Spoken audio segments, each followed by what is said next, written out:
கதையோட ஆரம்பத்தில் ஆஸ்திரேலியா 1945 வருஷம் ஒரு குரூப் ஆஃப் சோல்ஜர்ஸை ஒரு கமாண்டர் ஒருத்தர் ஒத்த கை கமாண்டர் ஒருத்தர் நிற்க வச்சுட்டு என் கைக்கு என்னாச்சுன்னு உங்களுக்கு தெரிஞ்சுக்க ஆசையாக இருக்கடான்னு கேட்க உடனே இருக்கிற எல்லாரும் கை தூக்குறாங்களா அவ்வளோ ஆர்வம். சரி 1915 வருஷத்தில் இதுக்கு முன்னாடி நான் பார்ட்டிசிபேட் பண்ண அந்த ஒரு முதல் வாரில் தான் என்னோட கை போச்சு. என் கூட இருந்த என்னோட நண்பர்கள் அவங்களோட உயிர் கொண்டு எல்லாத்தையுமே அந்த வாரில் இழந்தாங்க. இப்போ நீங்கள் நான் எந்த ஒரு போர்க்களத்தில் நீந்தி வந்தானோ அதே போர்க்களத்துல நீந்தறதுக்காக நீங்களும் போக போறீங்க. இப்போ இந்த இடத்துல உங்களுக்கு எந்த ஒரு அரசனும் இல்ல, எந்த ஒரு கண்ட்ரியும் கிடையாது, எந்த ஒரு ஹானரும் இல்ல. நீங்களும் உங்க கூட இருக்கிற உங்களோட மேட்ஸ் மட்டும்தான். எண்ணி 4 மணி நேரத்துல நம்மளோட கேம்புக்கு நீங்க கூடிய விரைவில் வந்து சேர்ந்தாகணும். அப்படி கேம்புக்கு வரக்கு ஒரு நிமிஷம் லேட் ஆனாலுமே நீங்க திருப்பியும் இதை தொடர்ந்து பண்ணிட்டே இருக்கணும்னு சொல்லி ஒரு ட்ரில் ஒன்று கொடுக்குறாங்க.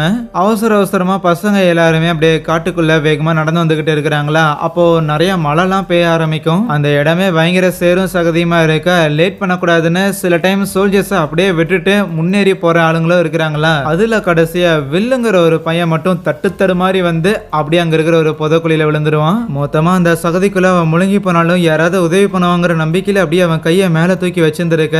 அப்போ லியோங்கிற ஒரு பையன் வந்துட்டு இந்த வில்லுக்கு உதவி பண்றானா. வெளியே தூக்கி போட்டுட்டு 2 பேரும் அவங்களோட நேம்ஸ் மாறி மாறி எக்ஸ்சேஞ்ச் பண்ணிட்டு ரொம்ப நேரம் கழிச்சு மற்ற சோல்ஜர்ஸ் எல்லாருமே கேம்பை ரீச் பண்ணதுக்கு அப்புறம் தான் கடைசியா லியோங்கிறவன் நம்ம வில்ல தூக்கிக்கிட்டு டைம் முடியறதுக்கு ஒரு 3 செகண்ட் இருக்கும்போது கரெக்டா வந்து ரீச் பண்ணியிருப்பாங்களா. அப்படி இவங்க வந்துட்டாங்கிற விஷயத்த பார்த்த அந்த கமாண்டர் அவங்களோட இந்த டீம் ஒர்க்கை அப்ரிஷியேட் பண்ணிட்டு கேம்ப்ல ஆரஞ்சஸ் எல்லாம் இருக்கும், எடுத்து சாப்பிடுங்க, அப்புறம் மற்றவங்களாம் வாங்க உங்களுக்கு இன்னொரு ஒரு செட் ஆஃப் ட்ரில் இருக்குதுன்னு சொல்லக்குள்ள அதுல டேனிங்கிறவன் இனாத்தல அவனுங்க 2 பேருக்கு முன்னாடி முதலே நாங்க கேம்பை ரீச் பண்ணிட்டோம், அப்படி இருந்தாலும் கடைசியா வந்து 2 பேருக்கு மட்டும் ரிவார்ட் கொடுத்துட்டு எங்களை இப்படி ட்ரில்ல போடுறது உங்களுக்கு நியாயமா தெரியுதான்னு கேட்டா கமாண்டரோட முடிவுகளையே கேள்வி கேட்பியான்னு அங்க இருக்கிற சர்ஜென்ட் அந்த டேனியை எடுத்து பேசும்போது அப்ப அந்த கமாண்டரே சொல்றான், உங்களை மாதிரி என்ன சோல்ஜர்ஸ் எல்லாரும் கூட இருக்கிறவங்களுக்கு தோளுக்கு தோலா நிக்கணுமே தவிர அப்படியே விட்டுட்டு வரக்கூடாது. ஏன்னா போர்க்களத்துல எந்த ஒரு ராஜாவும் உங்களை காப்பாத்துறதுக்காக வந்து நிக்க மாட்டான், உங்க கூட இருக்கிற உங்க நண்பர்கள் தான் வந்து நிப்பாங்க. அந்த லியோக்கு அது புரிஞ்சிருக்கு, அதனாலதான் அந்த வில்ல தூக்கிட்டு வந்திருக்கான். ஆனா உங்களுக்கு அது புரியல, புரியுற வரைக்கும் நீங்க ட்ரெயின் பண்ணணும்டான்னு அவங்க எல்லாரையும் அடிச்சு இழுத்துட்டு போவாங்களா. வில்லும் லியோவும் ஜாலியா ஆரஞ்சு சாப்பிட்டு மத்தவங்க எல்லாம் ட்ரெயின் பண்றத பாத்துக்கிட்டு இருக்க அந்த டேனியில சமகான்ல இருப்பான். அவங்க மேல பெரிய ரைபிள்ஸ் இருக்கிற கத்தியை வச்சு எப்படி சிங்கிள்ஸ் பண்றது, காட்டுக்குள்ள எப்படி ட்ராப் செட் பண்றது, அதுக்கப்புறம் பாம் எப்படி யூஸ் பண்றதுன்னு சொல்லி நிறைய விதமான ட்ரைனிங் போய்கிட்டு இருக்கும். கிடைக்கிற கேப்ல அங்க பசங்க எல்லாரும் ரக்பி ஆடிக்கிட்டு இருக்கும் போது நம்ம லியோவை அங்க கேம்ப்ல வேலை செய்ய 2 நர்ஸ் பொண்ணுங்க சைட் அடிச்சுக்கிட்டு இருப்பாங்களா. சோ அதுக்கப்புறம் இப்போ கேம்ப் போட்டிருக்க இடத்துல இருந்து கிளம்பி போயிட்டு காட்டுக்கு நடுவில் வேற இடத்துல கேம்ப் போட்டு இருந்திருப்பாங்களா. அந்த வில் படுத்துக்கிட்டு இருக்க நம்ம லியோ பக்கத்துல கொண்டு வந்திருப்பான். அந்த வில்லோட பிஹேவியர்ஸ் எல்லாம் இவ்வளவு நாளா நோட் பண்ணிக்கிட்டு இருந்த நம்ம லியோக்கு என்னடா ஏதாவது பயமாகிது இருக்கான்னு கேட்கும்போது அவன் கொஞ்சம் கூட யோசிக்காம ஆமான்னு ஒத்துக்குவானா. பரவாயில்ல, கொஞ்சம் பயம் இருக்கிறது நல்லதுதான், ஏன்னா பயங்கிறது உன்னை உயிரோட வச்சிருந்திருக்கும். ஆனா சில டைம் அது ஓவரா போச்சுன்னா உன்னை கொல்ல கூட செய்யலாம். நீ எந்த மாதிரியான பயத்தை உனக்குள்ள வச்சிருக்குங்கிறத பொறுத்து தான் அது இருக்குது அப்படின்னு சொல்லிட்டு லியோக்கு ஏதோ ஒரு பிளாஷ்பேக் ஒன்று ஸ்ட்ரைக் ஆகுது. யாரோ ஒருத்தர் கூட ஏதோ ஒரு காரணத்துக்காக போட்ல போயிருந்திருக்கான். அந்த விஷயம் அப்படியே ஞாபகம் வர அடுத்த நாள் காலையில அந்த சர்ஜென்ட் வந்து இருக்கிற எல்லாருக்கும் எப்படி உங்களோட எதிரிங்க காட்டுக்குள்ள எங்கேயாவது நின்றுகிட்டு இருந்தாங்கன்னா எப்படி பதுங்கி போய் அவங்களோட கழுத்திலே குத்தி சாகடிக்கிறதுன்னு அங்க ஒரு பையனை வச்சு டெமோ காட்ட சரின்னு இருக்கிற எல்லாரும் அதே மாதிரி பிராக்டிஸ் பண்ணிக்கிட்டு இருப்பாங்களா. அப்போ அந்த டேனிங்கிற பையன் இருக்கிறான்ல அவனை வச்சு நம்ம வில் தான் ட்ரெயின் பண்ணணும், ஆனா அந்த டேனி தாண்டா சான்ஸ்னு அந்த வில்லோட மூக்கோட சுட்டுருவானா. ட்ரைனிங் தான் எடுக்கணும்னு உனக்கு தெரியுமா இல்லையா, என்னடா பண்றேன்னு கமாண்டர் திட்டக்குள்ள சரி தலை கை லைட்டா ஸ்லிப் ஆயிடுச்சுன்னா பயங்கர லெத்தார்ஜிக்கா பதில் சொல்றதை கேட்ட நம்ம லியோ போய் அவனோட மர்ம உறுப்புல அடிச்சுட்டு மன்னிச்சிடுங்க கமாண்டர் என்னோட கால் ஸ்லிப் ஆயிடுச்சுன்னு சொல்லும் போது டேனி சமகான்ல நம்ம லியோவை தண்ணிக்குள்ள தள்ளி மாறி மாறி சண்டை போட ஆரம்பிக்கிறானுங்க. பசங்க எல்லாரும் சீரப்பாக ஈவன் கமாண்டர் கூட அந்த சண்டையை நிறுத்துற மாதிரி தெரியல. 2 பேரும் மாறி மாறி அடிச்சுக்கிட்டு இருக்கும் போது அந்த டேனி டக்குன்னு அவன்ட்டு கத்தியை பயன்படுத்தலான்னு இருப்பானா. ஆனா அப்பயுமே லியோ அவன் கையை பிடிச்சி திருப்பி தண்ணியில அமுக்கிடுவான். ஆனா அதுக்கப்புறம் பார்த்தா சடனா லியோவை ஆளை காணும், டேனி மட்டும் தான் இருப்பானா. அது டேனிக்கே ஷாக்கா தான் இருக்கும். அப்போ கமாண்டருமே டே டேனி ஒழுங்கா அந்த பையனை நீ கண்டுபிடிச்சிரு, கண்டுபிடிக்கலன்னு ஏன் மகனே நீ செத்தடா அப்படின்னு சொல்லிட்டு இருக்க. டே கருப்பா லியோ இங்கதான் நீ இருக்கிறன்னு தெரியும், எந்திரிச்சர்றா அப்படிங்கிற மாதிரி இவனும் பேசிக்கிட்டே ஒருவேளை அவன் செத்துட்டானா அப்படின்னு யோசிக்க எதிர்பாராத நேரத்துல லியோ உடனேலயே அவனை போட்டு அவனை படுக்க போட்டுருவான். இப்போதைக்கு லியோக்கு அடிப்பட்ட காரணத்தால நான் நர்ஸோட டென்ட்டுக்கு போகணும்னு சொல்லும் போது மத்தவங்களுமே ஆமா ஆமா எங்களுக்கும் அடிபட்டிருக்கு நானும் போகணும் அப்படின்னு சொல்லிட்டு இருப்பாங்க. அங்க போய் இருக்கிற அந்த 2 நர்ஸை சைட் அடிக்கிறதுக்காக தான் எல்லாரும் ஆர்வம் காட்டி இருப்பானுங்களா. லியோக்குமே மருந்து போட்டுக்கிட்டு இருக்கும் போது அதுல ஹேசல் அப்படின்னு சொல்லி ஒரு நர்ஸ் இருப்பாங்க. அவங்க தான் லியோவுக்கு மருந்து போட்டுக்கிட்டு இருக்க இவனுமே டிசைனா எப்படி எப்படியோ கடலெல்லாம் போட்டு பார்க்குறான். ஆனால் எதுக்கும் பெருசாக அந்த அம்மா ரெஸ்பான்ஸ் பண்ணுற மாதிரியே இல்லை. இப்படி இருக்க அன்னைக்கு காட்டுக்குள்ள ஸ்டானுங்கிற ஒரு பையன் ஒரு பொம்மை ஒன்று செஞ்சு வச்சுட்டு அதை போட்டு அட்டாக் பண்ணிட்டு இருப்பானா. ஐயா போதுங்க ஐயா, நீங்கள் அடிச்சு அடியில் அவன் பரலோகத்துக்கு 4-5 தடவை போயிட்டு வந்துருப்பான்னு லியோ கலாய்ச்சிட்டு இருக்கும்போது அந்த டேனிங்கிறவன் இருக்கிறான்ல, அவன் ஆளுங்க கூட அங்கே சும்மா கார்ட்ஸ் ஆடிக்கிட்டு இருப்பானா. அப்போ கூட இருக்கிறவங்க எல்லாரும் நம்ம லியோவுமே வந்து ஒரு கை போட சொல்கிறாங்க. ஆனால் டேனி சும்மா இருங்கடா, நீங்கள் ஆடுறதா இருந்தா மட்டும் ஆடுங்க அப்படிங்கிற மாதிரி கொஞ்சம் ஒரு மாதிரி பேசிட்டு இருப்பானா. இதை கவனிச்ச லியோவுமே என்னடா டேனி, நீ என்னோட பெட்டரான ஒரு பர்சன் நினைச்சிட்டு இருக்கிறியா என்ன? டேனியும் கொஞ்சம் கூட யோசிக்காம ஆமா நான் அப்படிதான் நினைக்கிறேன்னு சொல்லுவானா. ஓ அப்படியா, ஆனா காலையில என்கிட்ட வாங்கினது யாருன்னு தெரியலையேன்னு வெறுப்பேத்த பொறுமையா இருந்த டேனி கடுப்புல அப்படியே எந்திரிச்சு லியோ அடிக்கிறதுக்காக முயற்சி பண்ண கூட இருக்கிற எல்லாரும் அவனை தடுத்துறாங்க. அப்புறம் அன்னைக்கு நைட்டு எல்லாரும் தூங்கிட்டு இருக்கும் போது லியோ மட்டும் கண் வெளிச்சு அப்படியே எந்திரிச்சு டேனி கிட்ட வருவானா. நம்ம வில்லுமே கண் வெளிச்சிருப்பான். டே லியோ என்னடா பண்ற அப்படின்னு சொல்லி ஷாக் ஆக கையில ஒரு கத்தியுமே வச்சிருப்பான். இங்க டேனிய போட்டு தள்ள போறானு பார்த்தா இல்ல, அவனோட மேல் பாக்கெட்ல இருக்கிற பட்டனை அறுத்து விட்டு அதுக்குள்ள சரக்கு பாட்டில் ஒன்று வச்சிருந்திருப்பான். அதை மட்டும் அப்படியே எடுக்க பின்னாடியே வில்லும் வருவானா. 2 பேரும் அந்த மெடிக்கல் நர்ஸ் இருக்கிறாங்கல்ல, ஸோ அவங்கள வந்து மீட் பண்ணக்குள்ள அதுல அந்த ஹேசல்ங்கிற நர்ஸ் அவங்களுக்கு நம்ம வில்ல கொஞ்சம் பிடிச்சிருந்திருக்கும் போல அவங்க கூட ரொமான்டிக்கா பேசிக்கிட்டு இருக்க நம்ம லியோ இன்னொரு நர்ஸ் கிட்ட பேசும்போது அவங்களோட பேரு சூசன் அப்படிங்கிற மேட்டரை சொல்றாங்க. அண்ட் கூடவே போயிட்டு திருப்பியும் உருப்படியா வீடு திரும்பிடுவீங்களாடாங்கிற ஒரு கேள்வி ஒன்று கேட்டிருந்திருப்பா. எஸ் பசங்க அடுத்தது கொஞ்ச நாள் கழிச்சு ஒரு வார்ஷிப்ல போர்ல பங்கேற்கிறதுக்காக போய்கிட்டு இருப்பாங்க. உள்ள இருக்கிற எல்லாருமே கொஞ்சம் பதட்டமா தான் இருக்கிறாங்க. இருந்தாலும் கொஞ்சம் அந்த பாட்டத்தெல்லாம் தனிகிற அளவுக்கு கேம்லாம் ஆடிக்கிட்டு இருக்க தூக்கத்துல இருந்தா நம்ம லியோ மட்டும் கொஞ்சம் அச்சு புடிச்சு எந்திரிப்பானா. அவனுக்கு அடிக்கடி ஏதோ ஒரு பழைய நினைவு ஒன்று ஸ்ட்ரைக் ஆகிட்டு இருக்கு போல. ஏமாமே கெட்ட கனவான்னு வில்லும் கேட்கும் போது அப்படியே சிகரெட் எடுத்து வச்சு பத்த வச்சுட்டு உட்காந்துருப்பானா. அண்ட் அப்போ வெளியில ஏதோ ஒரு சத்தம் ஒன்று கேட்க நம்ம பசங்களும் லைட்டா பதற ஆரம்பிக்க அப்போ வெளியில சைரன் சவுண்டுங்கிறது ரொம்ப கிளியராகவே கேட்குது. ஆனா நம்ம போய் சேர வேண்டிய டெஸ்டினேஷன் இன்னும் ஒரு 20 மைல்ல இருக்கு, அதுக்குள்ள போற ஆரம்பிச்சிருச்சுன்னா அப்படின்னு அவனுங்க பேசிக்கிட்டு இருக்கும் போதே அவனோட ஷிப்புங்கிறது அட்டாக் பண்ணப்படுது. அந்த ஷிப்புங்கிறது பயங்கரமா டேமேஜ் ஆகி தண்ணிக்குள்ள போக ஆரம்பிச்சிருந்திருக்கும். எப்படியோ லியோ தான் சேஃபா அந்த வில்லுங்கிற பையன் இருந்தால அவன் மட்டும் மயக்கத்துல இருக்க அவனை மட்டும் வெளியில கொண்டு வருவானா. வெளியில கொண்டு வரும்போதே மேல இருந்து எதிரிகளோட ஏர்பிளைன் தொடர்ந்து ஃபயர் பண்ணிட்டே இருக்கும். மறுபடியும் தண்ணிக்குள்ள போய் எஸ்கேப் பண்ணவங்க திருப்பி அவனை கொண்டு வந்து அங்க இருக்கிற ஒரு மரக்கட்டை மேல போட்டுட்டு அவனை எழுப்பறதுக்கான முயற்சிகள்லாம் பண்ணிக்கிட்டு இருக்க அப்போ வானத்துல அந்த ஏர்பிளைன் ஷூட் பண்ணிட்டே பறக்கும் போது மேகத்துக்கு மேல அவ்வளவு அமைதியா இருக்கும் வானங்கிறது. அந்த அமைதியான வானத்துக்கு கீழே இருக்கிற தண்ணியில இங்க நம்ம ஆளுங்க ஏகப்பட்ட பேர் பிணங்களா மிதக்க லியோவும் எப்படியோ வில்லுக்கு சிபிஆர்லாம் கொடுத்து அவனை கண்வெளிக்க வச்சிடறானா. ஆனா கண்வெளிச்ச உடனே இதோ கயிறு இதை கையில பொடி, நான் கீழே போயிட்டு ஏதாவது யூஸ்ஃபுல்லான திங்ஸ் இருந்ததுன்னா அதை மேல அனுப்பி விடுறேன், அது எல்லாத்தையுமே இந்த மரக்கட்டை மேல நீ ஒன்னா சேர்ந்து கட்டி வை சரியான்ட்டு லியோ திருப்பி தண்ணிக்குள்ள குதிக்கிறான். அதுவே இந்த பசங்களோட சர்ஜென்ட் ஒருத்தர் இருந்தார் இல்ல, சோ அந்த ஆளுக்கும் பயங்கரமா அடிபட்டு இருந்திருக்கும் போல ஒரு ட்ரம் மேல ஏறி வந்துகிட்டு கன்னை எடுத்து வானத்துல இருக்கிற எதிரிகளை வந்து தொடர்ந்து ஷூட் பண்ண ஆரம்பிக்கிறான். அப்போ அவனை சுத்தி ஒரு சூறா ஒன்று வரும். அதை அவன் கவனிக்கிறதுக்கு முன்னாடியே அவனை அடிச்சு அப்படியே தண்ணிக்குள்ள அதை இழுத்துட்டு போக இப்படி அந்த சர்ஜென்ட் கத்துற சத்தம் வந்து நம்ம வில்லுக்கு கேக்குது. யாராவது பக்கத்துல இருக்கிறீங்களா, உடனே என்கிட்ட வாங்கன்னு வில்லும் எவ்வளவோ கத்தி பாக்குறான். ஆனா ஆப்போசிட்ல இந்த ஒரு ரெஸ்பான்ஸும் இல்ல. அதே நேரத்தில் லியோவும் அங்கே நிறைய இந்த ட்ரம் எல்லாமே இருக்கும், அது எல்லாத்தையும் கொண்டு வந்து தரும்போது வில்லுமே அது எல்லாத்தையும் வாங்கி ஒன்னா கட்டி வச்சுட்டு இருக்கிறான். அப்போ சடனா அந்த உட்டு பக்கத்தில் ஏதோ ஒன்று தண்ணிக்குள்ள போன மாதிரி இருக்குமா. என்னடா அது லியோ இது உள்ள போயிட்டானா அப்படின்னு சொல்லி வில் எட்டி பார்க்க இல்ல, அதுக்கு பதிலாக வேற ஒரு சோல்ஜர் எந்திரிச்சு வருவான். அவன் பேரு தாம்சன். லியோவும் வேற ஏதாவது பேரல் கிடைக்குதான்னு பார்த்துக்கிட்டு இருக்கும் போது அங்க இருக்கிற டெட் பாடிஸ் எல்லாத்தையும் பார்த்து அப்படியே ஒரு செகண்ட் அப்படியே மெய் மறந்து நின்றுகிட்டு இருப்பானா. ஆனா அப்போ அவனுக்கு கீழே ஒரு சுறாமீன் ஒன்று போகும், அதை லியோ கவனிக்கவே இல்லை. அதுக்கப்புறம் லியோ வில்கிட்ட வரும்போது அந்த தாம்சனை கூட்டி உட்கார வச்சிருந்தாங்கல்ல, அவன் மண்டையில பயங்கரமா அடிபட்டு போலன்னு ரத்தம்லாம் போயிட்டு இருக்கும் போல. அதுக்கு ஒரு துணியை வச்சு கட்டு போடுறாங்க முதல்ல. ஆனா அப்போ திடீர்னு அவங்களுக்கு ஏதோ ஒரு விதமான சத்தம் ஒன்று கேட்கும். அது என்னடான்னு சொல்லி 3 பேருமே கொஞ்சம் ஆச்சரியமாக தான் செய்யறாங்க. ஒருவேளை ஓனாயா இருக்குமோன்னு அந்த தாம்சன் சொல்லக்குள்ள டே சும்மா உட்கார்றான்னு நம்ம லியோ தான் கூடவே வந்து லைக் அவனும் ஒரு விதமான சத்தத்தை அவனை எழுப்ப ட்ரை பண்றான். ஆனா அப்போ ஆப்போசிட்ல இருந்து ஆளுங்களோட குரல் கேட்க ஆரம்பிக்கும். ஸோ அவங்களும் மிச்ச தப்பிச்ச சில சோல்ஜர்ஸ் போல லியோ கத்துற இந்த சத்தத்தை கேட்டுட்டு அவங்களுமே ஆல்ரெடி அங்க சின்ன தெப்ப மாதிரி ஒன்று செஞ்சுட்டு அது மூலமா வந்திருப்பானுங்க. அந்த ஸ்டான் ஒருத்தர்னால அவனோட வாயிலே புல்லட் இறங்கி இருந்திருக்கும். அப்படியே ஒரு பக்கம் தாடையே காணும். ஈவன் இன்னொரு ஒரு மீசக்காரனுக்குமே புல்லட் அடிபட்டிருந்திருக்கும் போல. அவனுமே உயிருக்கு போராடிட்டு தான் இருக்கிறான். இப்போ வேற வழி கிடையாது. அதனால எல்லாரும் ஒன்னா அந்த மரக்கட்டை தெப்பத்துல ஏறிக்கிறாங்க. இருந்தாலும் கிட்டத்தட்ட 200 பேருக்கு மேல அந்த ஷிப்ல இருந்தாங்களாமா. ஆகையால் நம்ம மட்டும்தான் உயிரோட இருந்திருப்போம்னு இல்ல, வேற சில பேர் இருப்பாங்க. அவங்கள கண்டுபிடிக்க கண்டுபிடிக்கணும்னு கையில இருக்கிற சைரனை அந்த மீசக்காரன் யூஸ் பண்ணுவானா, அந்த சைரனோட சத்தத்தை தான் அப்படியே அவங்க கேட்டு ஆச்சரியப்பட்டு இருந்திருப்பானுங்க. ஆனா பசங்க தான் சும்மா ஏரியா எங்கேயாவது அந்த சைரனோட சத்தத்தை கேட்டு மற்றவங்கள வந்து மட்டை பண்ணிட போறானுங்க அப்படின்னு அந்த ஆள் அமைதியாக்குறாங்க. அடுத்த நாள் காலையிலே விடியுது. சில வெடிகுண்டு, அதுக்கப்புறம் ஒரு கேன் ஆஃப் பெட்ரோல், கத்திங்க, சாப்பாடு அப்படின்னு சொல்லி சில விஷயம்லாம் இருக்குது இவங்க கிட்ட. என்னதான் சூரிய வெளிச்சமே வந்திருந்தாலும் அந்த இடத்துல இனிமே பனிமூட்டம் அப்படிங்கிறது விலகுன மாதிரி தெரியல. அப்போ வில்லுக்கு வேக இவங்க எந்த இடத்துல இப்போ இருக்கிறாங்க அப்படின்னு ஒரு ஐடியா இருக்கு போல. மேப்ல அந்த இடத்த வந்து மார்க் பண்ணி காமிச்சிட்டு நம்ம இந்த ஒரு பர்டிகுலர் சி கிட்ட இருக்கிறோம், ஆனா இந்த இடத்துல தேடுதலுக்காகலாம் யாரும் வரமாட்டாங்க. ஆனா தேடுதலுக்கு வரக்கான வாய்ப்புகள் இருக்கு. எப்படின்னா இந்த புகை மூட்டங்கள் இருக்குதுல்ல, இது எல்லாமே குறைஞ்சதுன்னா கண்டிப்பா எதிரி படையை சேர்ந்தவங்க இங்க வருவாங்க.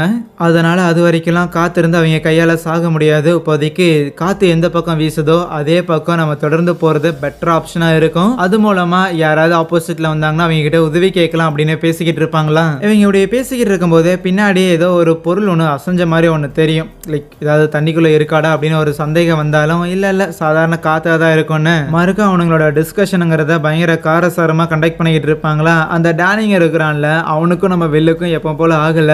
ஏன்னா இங்க இருந்த கரைக்கு போறதுக்கு அடுத்த ஒரு 90 மைல் இந்த தெப்பத்திலேயே துடுப்பு போட்டு போறதான்னு அவன் நக்கல் பண்ணக்குள்ள, நீ வேணா துடுப்பு போட்டு வா, நாங்க அந்த மோட்டார் போட்ல போறோம் அப்படின்னு சொல்லுவான். எஸ், அந்த இடத்துல ஒரு போட் ஒன்று இருக்கு. பிளான் எல்லாம் சொல்லியாச்சு. மூஞ்சியை பார்த்துக்கிட்டு இருக்காம போய் தண்ணியில இறங்கி அந்த போட்டை கிட்ட இழுத்துட்டு வருவீங்களாமா அப்படின்னு சொல்லும் போது சடனா உள்ள இருந்து வந்த ஒரு சுறா மீன் அதுல குண்டடி பட்டிருந்தான்ல, அந்த சைரனை கூட வச்சு ஒர்க் பண்ணிக்கிட்டு இருந்தவன் அவனை அப்படியே ஒரே கடியா இழுத்துட்டு போயிருது. அது பயங்கர பெருசுடான்னு சொல்லி இருக்கிற எல்லாரும் பயங்கரமா ஆச்சரியப்பட்டுக்கிட்டு இருக்க. ஏற்கனவே அந்த சுறாமீனை பத்தி எல்லாம் நம்ம லியோக்கு சில விஷயம் தெரிஞ்சிருக்க போல. அப்போ தண்ணியை விட்டு அந்த பையன் வெளியே வர மாதிரிலாம் தெரியும். எப்படியாவது அவனுக்கு உதவி பண்ணலாம்லாம் இவங்க ட்ரை பண்ணக்குள்ள சுத்தமா வேலைக்கே ஆகல. அந்த மீனுங்கிறது அவனை மறுபடியும் கமக்கமா உள்ள இழுத்துட்டு போயிருது. மறுபடியும் அவன் மேல வரான். ஆனா இந்த தடவை அவனோட பாடி அப்படியே சாயும். அவனோட நெஞ்சுக்கு கீழே எந்த ஒரு உடல் பாகங்களுமே கிடையாது. ஆல்ரெடி நடுக்கடல்ல அனாமத்தா இருக்கிறாங்க. சுத்தி முத்தியும் ஏகப்பட்ட புகை மூட்டங்கள் வேற. சோறு தண்ணி இல்லாம உப்போ அந்த இடத்துல நின்னுகிட்டு ஒரு சுறாமீனுக்கும் பயப்பட வேண்டியதா இருக்கு.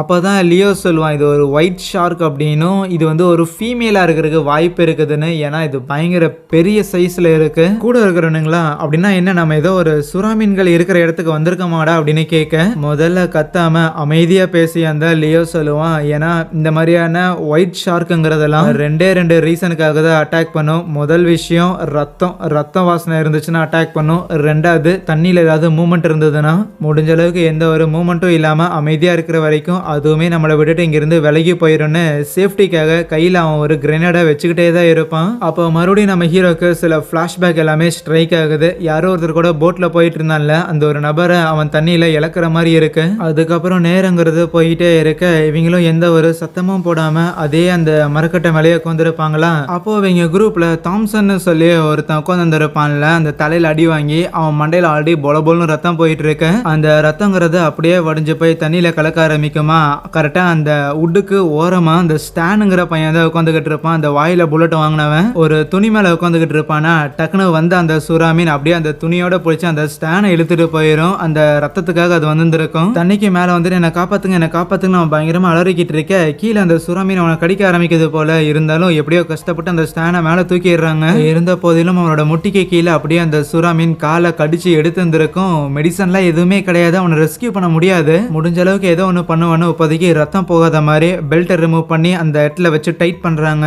இந்த கேப்ல அந்த டேனி எங்கேயாவது அந்த சுறாமீன் திருப்பி வந்துட போதுன்னு கண்ணை எடுத்து கமான் வெளியில வா, உன் வாயிலே சுடுறேன் அப்படின்னு காத்துருப்பானா. கொஞ்ச நேரத்துக்கு அப்புறம் அந்த ஸ்டானுங்கிறவன் அவனோட வலியை பொறுத்துக்க ஆரம்பிக்கிறான். இருந்தாலும் அவனோட காலை இழந்துட்டோம் அப்படிங்கிற அந்த ஃபேக்டர் அவனை பயங்கரமா பயமுறுத்துது. அதுக்கப்புறம் கட்டெல்லாம் போட்டுட்டு அவனை ஓரமா படுக்க வச்சிருந்திருக்க. அப்போ டேனி நம்ம லியோ கிட்ட கேட்பான், அந்த சுறாமீனுங்கிறது ஸ்டானை கடிக்கும் போது இவங்க ஒரு கிரெனேடை யூஸ் பண்ணி அதை பயமுறுத்தி அனுப்பி விட்டு இருந்திருப்பாங்க. அதனால அது பயந்திருக்க வாய்ப்பு இருக்குது. ஆகையால் திருப்பி வராதுல்ல அப்படின்னு டேனி கேட்கும் போது இல்ல கண்டிப்பா வரும்னு சொல்லுவான். அதுக்கப்புறம் அன்னைக்கு நைட்டே ஆகுது.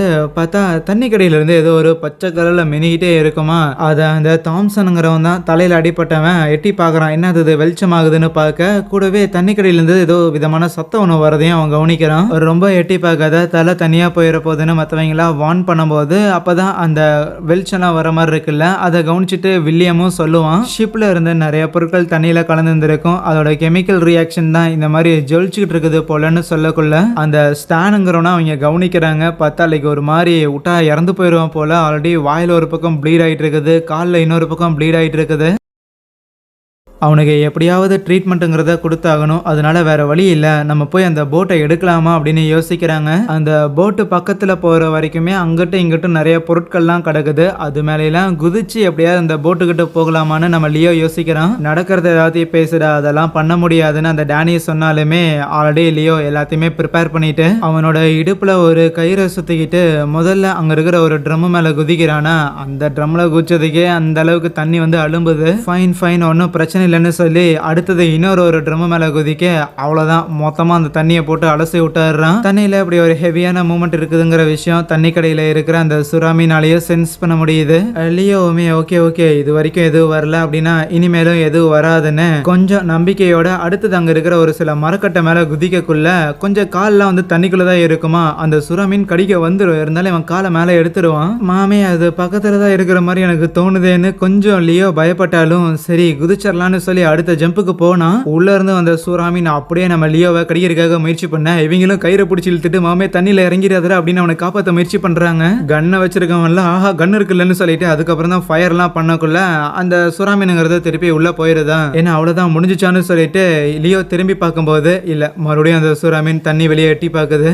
சரி பயந்தா வேலைக்கு ஆகாதுன்னு அடுத்து இன்னொரு ஜம்பை போட்டு சேஃபா அந்த போட்ல ஏறிடுறானா. அதுக்கப்புறம் கயிறெல்லாம் கட்டி பசங்க எல்லாருமே அந்த போட்டை அந்த தெப்பத்தை கிட்ட அவங்க இழுத்துக்கிட்டு இருக்க பின்னாடியே அந்த சுறாமீனும் சேஸ் பண்ணி வரும். அப்போ அந்த சுறாமீனோட ஃபின்ஸ் இருக்குதுல்ல, அதோட துடுப்பு, அது மேல ஏதோ ஒரு விதமான டிவைஸ் ஒன்று இருக்கிறத நம்ம லியோ பையன் கவனிக்கிறான். இருந்தாலும் எங்கேயாவது போட்டை அட்டாக் பண்ணிட போதுன்னு கொஞ்சம் ஜாக்கிரதையா கையில் இருந்த கிரனேடை அவன் தண்ணிக்குள்ள தூக்கி போடும்போது அந்த வெடிப்போட தாக்கத்தால அந்த சுறாமீன் திருப்பியும் தண்ணிக்குள்ள போயிருது. ஸோ அந்த போட்டை கிட்ட இழுத்ததுக்கு அப்புறம் அந்த போட்டோட மோட்டாரை ஸ்டார்ட் பண்றதுக்காக இவங்களும் முயற்சி பண்றாங்களா, இல்ல சுத்தமா வேலைக்கே ஆகல. என்னடா இவ்வளவு கஷ்டப்பட்டுமே எதுவுமே பண்ண முடியலன்னு சொல்லி கொஞ்சம் விரக்தி ஆகும்போது அப்போ மறுபடியும் ஏதோ ஒரு சத்தம் ஒன்று கேட்கும். மறுபடியும் அந்த சைரனோட சத்தம் தான். அப்போதான் ரியலைஸ் பண்றாங்க அந்த ஆல்ரெடி அடிப்பட்ட ஒருத்தனை அந்த சுறாமீன் முழுங்குச்சுல, அவன்கிட்ட தான் அந்த சைரனுங்கிறது இருந்துச்சு.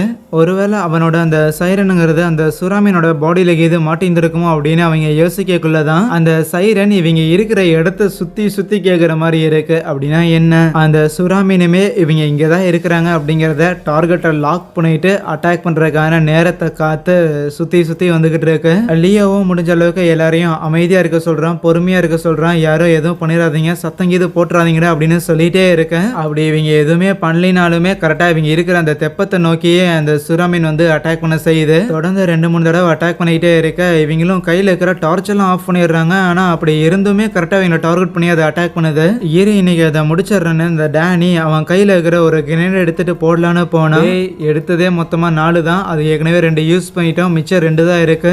இப்போ மட்டும் மறுபடியும் இந்த கிரேனேடை போட்டு அதை சூடு ஏற்றி விட்டேன்னு வையன், அது கண்டிப்பா இந்த இடத்தையே வந்து அடிச்சு நொறுக்கி விட்டுரும். அதனால கொஞ்சம் காமாயிரு, யோசிச்சு முடிவெடுப்போங்கிறான். அன்னைக்கான பொழுதுமே கடந்து போகுது. அடுத்த நாள் காலையில எல்லாரும் கொஞ்சம் தூங்கிக்கிட்டு இருக்கும்போது செம்ம டயர்ட்ல இருப்பானுங்க. அப்போ தெரியாம அந்த டேனி பாக்கெட்ல வச்சிருந்த கிரேனேடோட அந்த பின்னை மட்டும் தூக்க கலக்கத்துல எடுத்து விட்டுருவானா. அது நேரா உருண்டு போய் அந்த ஸ்டான்னு கால் போன பையன் இருக்கிறான்ல அவன் பக்கத்துல போயிருந்திருக்க. இந்த கிரேனேடு உருண்டு போன சத்தத்தை கேட்டோன்னே லியோவும் கண் விழிச்சிடுறான். அப்படியே அவன் கண்ணு முன்னாடியே தான் அந்த ஸ்டாண்ட் பையன் இருப்பானா. அந்த ஸ்டாண்டுமே கண் விழிச்சிருந்திருக்க. கிரேனேடை பார்த்துட்டு பக்கத்துல தான் இருக்குதுன்னு ரியலைஸ் பண்றதுக்குள்ளேயே அந்த ஸ்டாண்ட் மத்தவங்களை காப்பாத்துறதுக்காக அந்த கிரேனேடு மேல விழுந்து அவன் அப்படியே பிளாஸ்ட் ஆகுறான், பீஸா போகிறான். லக்கீலி இவங்களுக்குலாம் எதுவும் ஆகல. அந்த லியோ எல்லாம் டேனி கிட்ட செமையா சண்டைக்கு போனாலுமே அந்த டேனி ஓகே இப்போ என்ன பண்ண முடியும், தண்ணியில ரத்தம் கலந்துருக்கு, அதனால இதை நம்ம கிளீன் பண்ணி ஆகணும், இல்லைன்னா சுறாமீன் வந்துடும். அந்த பாடி பார்ட்ஸ் அவன் எட்டி உதைக்க போக நம்ம எல்லாரையும் காப்பாத்துறதுக்காக அவன் தன்னோட உயிரை விட்டுருந்துருக்கான். என்னடா நீ நினைச்சிட்டு இருக்கிறேன்னு சொல்லி நம்ம ஹீரோவும் அந்த டேனியும் அப்படியே கட்டி உருண்டு அங்க சண்டை போட்டு இருப்பானுங்களா. வெளில தான் போது நிறுத்துங்கடா, சண்டை போடாதீங்க அப்படின்னு சொல்லி கத்தி அந்த சண்டையை பாதியில நிறுத்தி வைக்கிறான். அதுக்கப்புறம் இறந்து போன அந்த ஸ்டானோட உடல் பாகங்கள் எல்லாத்தையுமே ஒரு துணியில கம்ப்ளீட்டா சுத்தி அந்த துணி அப்படியே தண்ணியில அனுப்பி விட்டுறாங்க. அந்த துணியை ஸ்மெல் பண்ணிட்டு அந்த சுறாமீனுமே போகுது அதை சாப்பிட்றதுக்காக. அதுக்கப்புறம் நேரங்கிறது அப்படியே கடந்து போகுது. அப்போ அந்த தாம்சன் ஒருத்தன் இருப்பான்ல, அந்த தலையில அடிபட்டு கட்டு போட்டவன், அவன் மட்டும் தனியா ஏப்பம் விட்டு உட்காந்துருப்பானா. ஆல்மோஸ்ட் ஒரு 2-2.5 நாளைக்கு எதுவுமே எதுவுமே சாப்பிடாம இருந்திருப்பானுங்க. சரின்னு நம்ம லியோ பெருசா சாப்பிடறதுக்கு எதுவுமே இல்லைனாலும் அங்க ஒரு டின்னுல சம்திங் ஏதோ ஒரு பழம் ஒன்று இருந்திருக்கும் போல. அதை எடுத்து எல்லாருக்கும் கொடுக்கலான்னு பார்த்தா அது காலியா இருக்கும்.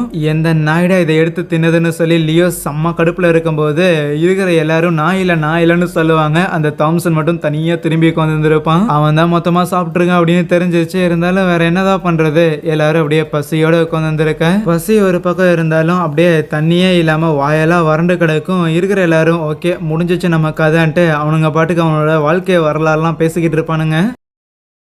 அப்போ லியோ தான் சரி இனிமேல் எதுவும் குடிக்காம இருந்தேன்னா அவ்வளோதான், நானே காலி ஆயிடுவேன்னு ஒரு கேன் எடுத்துட்டு அவனோட யூரினையே அவன் குடிக்கிறதுக்காக பிடிச்சிக்கிட்டு இருப்பானா. இருக்கிற எல்லாரும் என்ன பண்றான் பாரு அப்படின்னு ஒரு மாதிரி பேசிக்கிட்டு இருப்பானுங்க.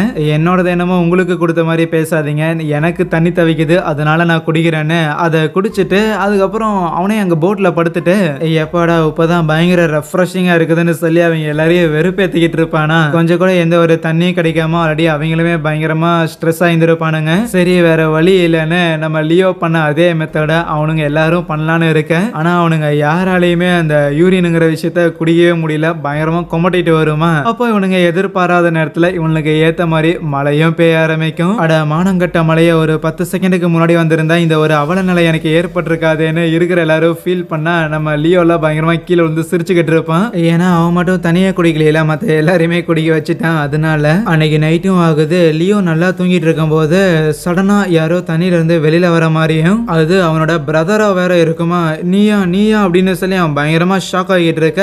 அது கனவா தான் இருக்குமா. தூக்கம் தெரிஞ்சு அவன் எந்திரிச்சு பார்த்தா அந்த இடத்துல ஆக்சுவலி அந்த தாம்சனுங்கிறவன் இருக்கிறான்ல, அவனை அந்த சுறாமீனுங்கிறது தண்ணியில இழுத்துட்டு போகுது. மற்றவங்கள அவனை காப்பாத்துறதுக்காக முயற்சி பண்ணியும் எந்த ஒரு பிரயோஜனமே இல்லை.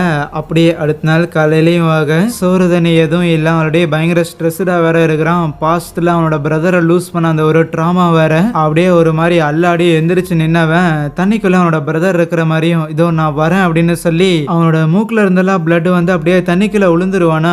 உள்ளேயுமே அவனோட பிரதர் இருக்கிற மாதிரியும் அவன் கூட ஒன்னு சேர்ற மாதிரி லைக் ஒரு ஆல்மோஸ்ட் நியர் டெத் எக்ஸ்பீரியன்ஸ் அவன் அடையறதுக்கு முன்னாடியே லக்கிலே கூட இருக்கிற எல்லாரும் எப்படியோ நம்ம லியோவை திருப்பி உள்ள தூக்கி போட்டுறானுங்க. ஒரு மாதிரி கான்சியஸே இல்லாம லியோ உளறிக்கிட்டே இருக்கும்போது வில் தான் ஹே பொறுமையாரு உன்ன மாதிரியான ஒரு மன வலிமை இருக்கிற ஒருத்தன் இல்லை அப்படின்னா கண்டிப்பா எங்களால இங்கிருந்து சர்வே பண்ணி போகவே முடியாது, ப்ளீஸ் கொஞ்சம் சுயநினைக்கு வான்னு சொல்லிட்டு அவனை காம் பண்றாங்க. ஆனா அப்போ வானத்துல ஏதோ ஒரு ஏர்பிளைன் ஒன்று பறந்து வர மாதிரி தெரியுமா. ஓகே நமக்கு ரெஸ்கியூ பண்றதுக்கு ஆளுங்க வந்துட்டாங்கடான்னு சிக்னல் கொடுக்கறதுக்காக ஸ்மோக் எல்லாம் யூஸ் பண்ணிட்டு இருக்கிறாங்களா. ஆனா வில்லுக்கு ஏதோ ஒன்று சந்தேகமா இருக்கு. அந்த ஏர்பிளைன் நம்மளை ரெஸ்கியூ பண்றதுக்காக நம்மளை நோக்கி வராங்கன்னா ஸ்லோவா தானே வரணும், ஏன் அதோட இன்ஜின் ரொம்ப வேகமா இருக்கிற மாதிரி எனக்கு சத்தம் கேக்குதுன்னு அவன் சந்தேகப்பட அது எதிரிகளோட ஏர்கிராஃப்டா இருக்கும். யோசிக்காமலே அங்க ராஃப்ட்ல இருந்தவங்கள ஷூட் பண்ணியிருப்பாங்களா. லக்கிலே டேனியும் நம்ம லியோவும் தண்ணியில குச்சி எஸ்கேப் ஆயிருப்பாங்க. அந்த ராஃப்ட்ல இருந்த வில்லுக்கு எதுவும் ஆயிருக்காது. ஆனா கூட இருக்கிறவன் பயங்கரமா அடிபட்டு இருந்திருப்பானா. தண்ணியில இறங்கினவங்க திருப்பி வந்து பார்த்துட்டு என்னடா இது புல்லட் அடிபட்டிருக்கே, எப்படி அவனை காப்பாத்துறதுன்னு தெரியாம குழம்பி இருக்க. அப்போ மறுபடியுமே அந்த ஏர்பிளைன் இவங்களை அட்டாக் பண்றதுக்காக திருப்பி இன்னொரு ரவுண்டு வரதை கவனிக்கிறாங்க. கூடவே அந்த சைரன் இருக்குல்ல அந்த சத்தமுமே கேக்குது. அப்படின்னா என்ன, அந்த சூறாமீன் இன்னொரு பக்கம் அட்டாக் பண்றதுக்காக கிட்ட வந்திருக்கு. வேற வழி இல்லாம லியோ அங்க இருக்கிற ஒரு கன்னை எடுத்து அந்த ஏர்பிளைனை காலி பண்றதுக்காக அதை நோக்கி ஃபயர் பண்ண ஆரம்பிக்கிறான். மத்த 3 பேரும் அவங்களோட உயிரை காப்பாத்திக்கிறதுக்காக அப்படியே தண்ணியில குதிச்சிடுறாங்க. சூறாமீன் இருக்குன்னு தெரிஞ்சும் முடிஞ்ச அளவுக்கு அந்த பிளெயினை அவன் கன்ஃபரண்ட் பண்ணி அதை ஷூட் பண்ணி ஓரளவுக்கு டேமேஜ் பண்ணிடுறான். இருந்தாலும் லியோட பாடியிலே ஒரு புல்லட் இறங்குது. அந்த வில் தண்ணியில இறங்கி இருந்திருப்பான்ல அவனை நோக்கி தான் பின்னாடி அந்த சூறாமீன் வரும். ஆனா டக்குனு கிட்ட வந்தோடனே வேற திசையில போயிடும். ஏன்னா ஆல்ரெடி ஒருத்தனுக்கு தான் புல்லட் அடிபட்டிருந்திருக்குல்ல, அவன் அந்த டேனி தான் கூட வச்சிருந்திருப்பான். ஆகையால் அவங்ககிட்ட இருந்து பிளட் வர காரணத்தால அந்த சூறாமீன் அவனை அட்டாக் பண்ண போக மற்ற 2 பேர் எஸ்கேப் ஆயிடுறாங்க. 2 பேரும் அந்த ராஃப்ட்ல வந்து ஏறும்போது நம்ம லியோவுக்கு அடிபட்டு லைக் புல்லட் அப்படியே பின்னாடி முதுகொலியாவே வந்திருக்கும் போல. இன்னும் நான் எவ்வளவு நேரம் தாங்குவேன்னு தெரியலன்னு யோசிக்கும் போதுதான் ஆக்சுவலி லியோ ஷூட் பண்ண அந்த ஏர் பிளைனுங்கிறது டேமேஜ் ஆயிட்டு அப்படியே அங்க கடலுக்குள்ள போய் விழுகிறத இவங்க பாக்குறாங்க.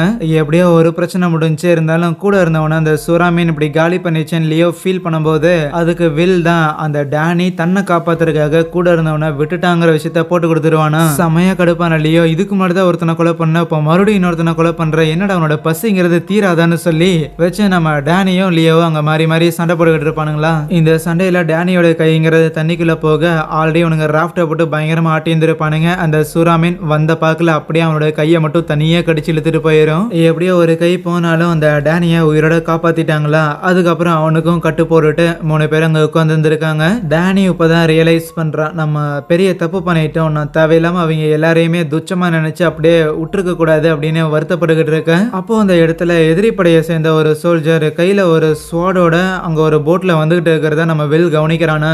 வில்லோட கையில தான் கடைசி கிரீனடுங்கிறத இருக்க செய்து லியோவா இருக்கட்டும் டேனியா இருக்கட்டும் 2 பேருமே அவனை நம்பாதடா, அவன் எதிரி படையை சேர்ந்தவன், அவனை அப்படியே முடிச்சுக்கிட்டேரு, அதே இடத்துல காலி பண்ணிருன்னு சொல்லிட்டு இருப்பாங்க. ஆனா அந்த எதிரி படையை சேர்ந்தவன் அப்படியே அவன் கையில இருக்கிற கத்தியை தூக்கி எறிவானா.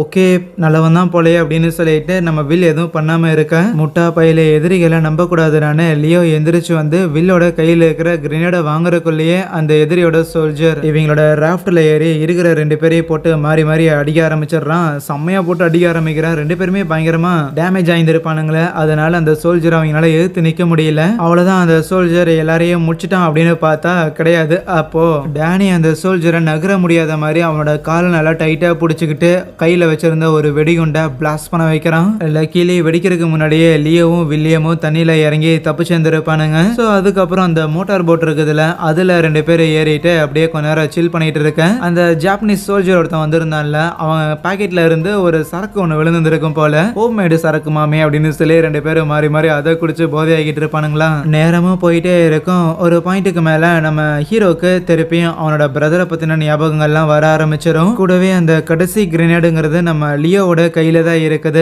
அதனால இதை வச்சு அந்த சுறாமீனை மட்டை பண்ணிடலாமான்னு யோசிச்சவன் அப்படியே தண்ணியில குதிக்க லியோ இதெல்லாம் பண்ணிக்கிட்டு இருக்கும் போதுதான் நம்ம வில்லியம் அந்த போட்டுக்கு பக்கத்துல கீழே வந்து தண்ணியில இந்த மெக்கானிக்கல் டூல் பாக்ஸ் ஒன்று கிடக்கும். ஆஹா, இதை யூஸ் பண்ணி இதை ரிப்பேர் பண்ணலாம்டா அப்படின்னு லியோக்கு சொல்றதுக்கு முன்னாடியே லியோ அங்க தண்ணியில இறங்கி இருந்திருப்பான். தண்ணிக்குள்ள போன லியோவுமே முதல்ல அவனோட பிரதர் தண்ணியில இருக்கிற மாதிரி தான் பாக்குறான். அதுக்கப்புறம் ஆப்போசிட்ல அந்த சுறாமீனும் வந்து நிக்க கையில இருக்கிற கிரனேடோட பின்ன எடுத்து விட்டுட்டு அந்த கிரனேட அதோட உடம்புக்குள்ள வைக்கிறதுக்காக அவனோட கையை மொத்தமா சாக்ரிஃபைஸ் பண்ணிடுறானா. லியோவோட கையை துண்டா எடுத்துட்டு போயிட்டு திருப்பி யூட்டன் போட்டு மறுபடியும் ஒரு அட்டாக் பண்றதுக்காக வரும்போது உள்ள இருக்கிற கிரேனேடுங்கிறது பிளாஸ்ட் ஆகுது. கட் பண்ண தண்ணிக்குள்ள இருக்கிற லியோவை எப்படியோ நம்ம வில் போட்ல இழுத்து போட்டுட்டு கலக்கிட்டடா மாமேன்னு அவனை பாராட்டுறது மட்டும் இல்லாம கொஞ்ச நேரம் கழிச்சு அந்த டூல் பாக்ஸ் எல்லாம் வச்சு எப்படியோ மோட்டாரை ரிப்பேர் பண்ணிட்டாங்க. சரி அப்புறம் என்ன, வீடு திரும்பவுமான 2 பேரும் அங்க இருந்து போக ஆரம்பிக்க தண்ணிக்குள்ள இன்னும் ஒரு சுறாமீன் இருக்குங்கிற மாதிரி காமிச்சு அங்கே இந்த ஒரு படத்தையே முடிக்கிறாங்க. எனிவேஸ் கண்டிப்பா இந்த படம் இன்ட்ரெஸ்டிங்கா இருக்கும்னு நினைக்கிறேன். அப்படி பிடிச்சிருந்துச்சுன்னா மறக்காம இந்த வீடியோக்கு ஒரு லைக் கொடுத்துட்டு இதே மாதிரி என்ன படங்களை தொடர்ந்து பார்க்கறதுக்காக சேனலையுமே சப்ஸ்கிரைப் பண்ணி வச்சுக்கோங்க. So thank you.